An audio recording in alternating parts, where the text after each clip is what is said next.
বুদ্ধিমান বানরের দুষ্টুমি। এক গ্রামে একদিন একটি বুদ্ধিমান বানর এসে হাজির হল। গ্রামটি ছিল সুন্দর আর নিরিবিলি। গ্রামের লোকেরা কলা খেতে খুব ভালোবাসত, তাই তাদের বাড়ির উঠোনে কলার ঝুড়ি প্রায়ই দেখা যেত। বানরটি গ্রামের গাছের ডালে বসে চারপাশ পর্যবেক্ষণ করছিল।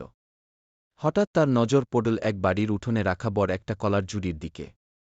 বানরটা ভাবল, এটা তো আমার জন্যই রাখা হয়েছে। সে নিচে নেমে ঝুড়ির কাছে গেল, কিন্তু ঝুড়ির ঢাকনা শক্ত করে আটকানো ছিল। কিছুক্ষণ চেষ্টা করার পর বানরটি দেখল একপাশে একটা লাঠি পড়ে আছে। সে লাঠি তুলে নিয়ে ঝুড়ির ঢাকনাটা খুলে ফেল।